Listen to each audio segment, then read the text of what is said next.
अस्सलाम वालेकुम। मैं professor Samira Sabi, associate professor, Islamia college for women lions area, Gulshan हुज़ूर से मेरा ताल्लुक़ है। मैं एसोसिएट प्रोफेसर हूँ और प्रिंसिपल भी हूँ वहाँ पे, और इस्लामिक हिस्ट्री पढ़ा रही हूँ गुज़श्ता कई सालों से। First year arts Islamic history की जो क्लास में लेती हूँ, उसमें जो अक्सर बच्चियों को मसला आता है वो 5 नंबर के सवालात में काफ़ी मसला आता है। तो उसके हिसाब से मैंने सोचा कि मैं लड़कियों को थोड़ा सा बताऊंगी कि वो किस तरह से उनको हल करने हैं। इसमें पहला सवाल जो मैं 5 नंबर के सवालात का वो दे रही हूँ यहाँ पे, वो है आमुल फील का वाकया बताइए। आम कहते हैं साल को और फील कहते हैं हाथी को, यानी हाथियों वाला साल। ये 6 मुहर्रम और 571 ईस्वी की बात है। नबी सल्लल्लाहु अलैहि वसल्लम की पैदाइश से तकरीबन 50 या 55 दिन कबल ये वाकया पेश आया।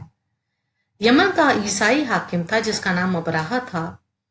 उसने ये देखा कि लोग काबे के तवाफ को जाते हैं और काबे की अहमियत बहुत ज्यादा है, लिहाजा उसने क्या किया कि अपने यहाँ सनआ में एक कलीसा बनवाया और लोगों से कहा कि अब बजाय इसके कि वो काबे जाके तवाफ करें, वो इस कलीसा में आके तवाफ करें। बजाय इसके कि लोग तवाफ करते, एक अरब ने ये किया कि इस कलीसा में आके गंदगी कर दी। अब्राहा को बहुत गुस्सा आया और अब्राहा ने कहा कि मैं काबे को ढा दूंगा। उसने काबे को ढाने का अज़्म किया और हाथी के लश्कर लेकर वहां पे गया ताकि वो काबे को तबाह बर्बाद कर सके। ऐसे वक्त वहां पे कोई हुकूमत नहीं थी, लिहाजा हम देखते हैं अल्लाह ने खुद मदद भेजी। अल्लाह ने खुद अपने घर को बचाया और आसमान से अबाबीलों के झुंड आए जिनके मुंह में कंकरियां दबी हुई थी, और वो कंकरियां जब ऊपर से फेंकी गईं तो हाथी ऐसे हो गए जैसे खाया हुआ भूसा। इसका तफसीलन जिक्र कुरान में मौजूद है और जो सूरत है उसका नाम है सूरह फील।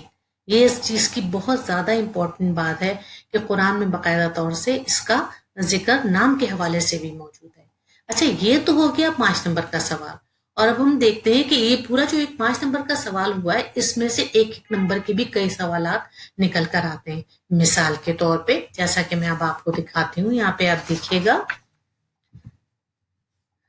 इसमें आपको चॉइसेस तो मिलती हैं, जाहिर है कि 3 आपको आंसर मिलते हैं, लेकिन मैं उस हिसाब से नहीं बता रही हूँ। मैं बता रही हूँ ये जो 5 नंबर का एक आपने सवाल किया, इसमें आप देखिए कितने सवालात निकल सकते हैं एक एक नंबर वाले। आमुल फील के मायने क्या है? आमुल फील में किस अजीम शख्सियत की पैदाइश हुई? नबी सल्लल्लाहु अलैहि वसल्लम के पैदाइश के साल को क्या कहा जाता है? यमन के हाकिम का नाम क्या था? अबराहा का मजहब कौन सा था? अबराहा ने कलीसा कहाँ बनाया? आमुल फील में मदद किसने भेजी? अबराहा के हमले का जिक्र कुरान की किस सूरत में है? आसमान से जो परिंदे आए इनके मुंह में क्या था? हाथियों का क्या हाल हुआ?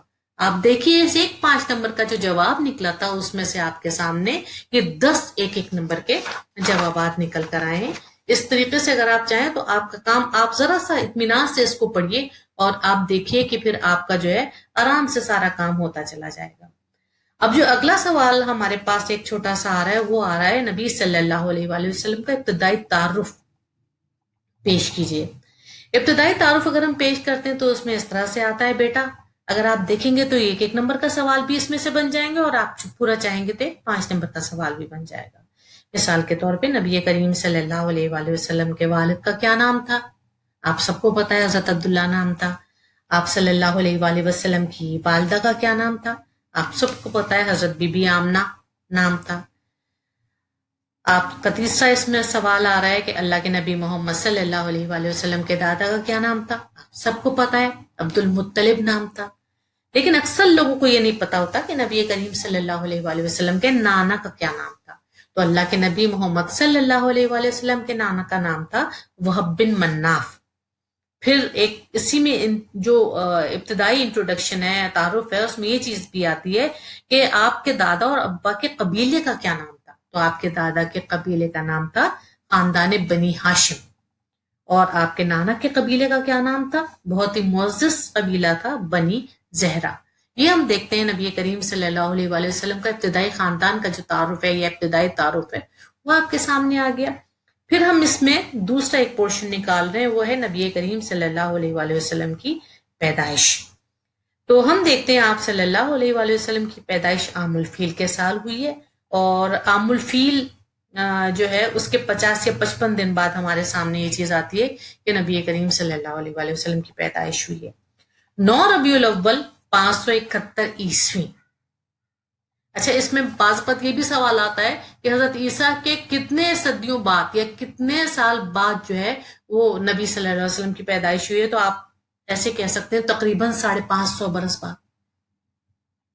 फिर दिन जो है वो दोशंबे का दिन था, 20 या 22 अप्रैल कहा जाता है कि नबी करीम सल्लल्लाहु अलैहि वसल्लम की पैदाइश हुई है। वालदा ने आप सल्लल्लाहु अलैहि वसल्लम का नाम अहमद रखा, जबकि आपके दादा मोहतरम ने आपका नाम रखा मोहम्मद।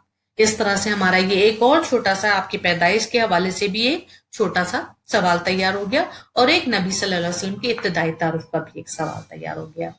फिर रज़ात की बात आती है। बाज़ बात ये पूछा जाता है कि रज़ात किस किसने की। रज़ात आप सबको पता है कि उस जमाने का रिवाज था कि बच्चों को दूध पिलाने के गर्ज से कबीले और देहातों से औरतें आया करती थी और वो बच्चों को ले जाया करती थी ताकि उनकी बेहतर परवरिश वगैरह हो सके और वो अच्छी आबो हवा में परवान चढ़ सके। हम देखते हैं अल्लाह के नबी मोहम्मद सल्लल्लाहु अलैहि वसल्लम जब पैदा हुए हैं तो इब्तिदाई रज़ात जो की है वो की है बीबी सोबिया ने। और बीबी सोबिया के बारे में मैं आपको बताऊं कि अबू लहब की लौंडी या कनीज थी। ठीक है, इब्तिदाई चंद दिन की बात है कि उन्होंने आपको दूध पिलाया और उसके बाद हमारे सामने जो चीज आती है वो ये आती है कि इसके बाद आपकी रजाई माँ जिन्हें कहा जाता है वो है हजरत बीबी हलीमा सादिया। और हजरत बीबी हलीमा सादिया के बारे में अक्सर ये सवाल आता है और एक नंबर के सवालात में ये बात आती है कि आपका ताल्लुक कौन से खानदान से था। तो हम आपको ये बताना चाहेंगे कि उनका जो खानदान था वो था खानदान बनु साद। और ये भी पूछा जाता है कि वो क्यों मशहूर था। एक नंबर के सवाल में अक्सर और बेशतर ये सवाल भी आया है, तो हम आपको बता दें वो अपनी फसाहत और बलागत के लिए मशहूर था और कहते हैं वही फसाहत और बलागत फिर नबी करीम सल्लल्लाहु अलैहि वसल्लम की जबान में भी महसूस की जाती है। बहुत बेहतरीन गुफ्तगू करते थे आप। इस तरह से हमारा ये एक और सवाल हो गया। अब एक और सवाल आया हुआ है जो कि मैं आपको बताऊं 5 नंबर में एक आध दफा ये सवाल भी आया कि तरतीब बार बताइए कि नबी करीम सल्लल्लाहु अलैहि वसल्लम की परवरिश जो है वो किस किस ने की। बात ये रज़ात एक अलग चीज है, ठीक है, लेकिन अब परवरिश या कफालत आप उस हवाले से आ जाइए तो पूछा जाता है कि किस किस ने की। आप सबको अच्छी तरह से पता है कि नबी करीम सल्लल्लाहु अलैहि वसल्लम यतीम पैदा हुए थे, यानी आपके वालिद का तो पहले ही इंतकाल हो चुका था। अब हम देखते हैं जब आप पैदा हुए हैं आप सल्लल्लाहु अलैहि वसल्लम तो इब्तिदाई परवरिश का पालत जो है आपकी वालदा मोहतरमा बीबी आमना ने की है। लेकिन कहते हैं कि आप 6 बरस के थे तो आपकी वालदा का इंतकाल हो गया। जब आपकी वालदा का इंतकाल हो गया तो फिर आपकी परवरिश और कफालत की जिम्मेदारी आपके दादा हजरत अब्दुल मुत्तलिब ने ले ली। और कहते हैं जब आप 8 बरस के हुए तो हजरत अब्दुल मुत्तलिब का भी इंतकाल हो गया, तो उन्होंने अपने इंतकाल से पहले आपकी जिम्मेदारी आपके चचा हजरत अबू तालिब को दे दी थी। और फिर हम देखते हैं कि आपके चचा अबू तालिब ने आपकी जिम्मेदारी ले ली और फिर जो है अपने के पास रहे। बात यह है ये इस तरह से आपको तरतीबवार बताना पड़ेगा तो ही आपका जवाब जो है कंप्लीट होगा। ये परवरिश थी और ये कफालत थी, इससे पहले रज़ात थी। अब हम एक अगले सवाल की तरफ आते हैं कि नबी करीम सल्लल्लाहु अलैहि वसल्लम जो है वो उनकी नबूवत से पहले के उनके कुछ ऐसे वाकयात हैं जो कि उनकी सियासी बसीरत या सियासी दूरंदेशी का पता देते हैं। उनमें नंबर 1 वाकया जो हमारे सामने आता है, इस पे अक्सर 5 नंबर का सवाल आता है और उसमें अक्सर सवाल आता है हर्बुल फुज्जार के बारे में बताइए कि हर्बुल फुज्जार क्या है। बेटा, हर्ब कहते हैं जंग को और फुज्जार कहते हैं नाजायज को। जब नबी करीम सल्लल्लाहु अलैहि वसल्लम 15 बरस के हुए तो हमें ये बात पता लगती है कि अरब में मक्के में एक जंग हुई और क्योंकि ये जंग मोहतरम महीनों में लड़ी गई थी। अरब में मक्का में 4 ऐसे महीने थे कि जिन महीनों में जंग लड़ना नाजायज था, जिन महीनों में जंग नहीं लड़ी जाती थी। ये जंग उन महीनों में लड़ी गई है, लिहाजा इसको हर्ब फुज्जार यानी कि नाजायज जंग कहा जाता है। ये जंग कुरैश और बनी कैस के दरमियान लड़ी गई और इसमें कुरैश हक पर थे, इसलिए नबी करीम सल्लल्लाहु अलैहि वसल्लम की शिरकत जो है हमें इसमें बाकायदा ऐसी दिखाई देती है क्योंकि आप सबको पता है कि नबी करीम सल्लल्लाहु अलैहि वसल्लम को हक का पैकर कहा जाता है, लिहाजा वो इस जंग में शरीक थे और वो कुरैश के साथ थे। लेकिन इसमें जो शिरकत थी नबी करीम सल्लल्लाहु अलैहि वसल्लम की बस सिर्फ इतनी थी कि वो आप अपने चचाओं को तीर उठा उठा के दे रहे थे। बाकायदा आप दू बदू आके नहीं लड़े, बल्कि आपने हेल्प की है, मदद की है अपने चचाओं की, और तीर उठा उठा के दिए हैं। ये है 5 नंबर का सवाल, हर्बुल फुज्जार का।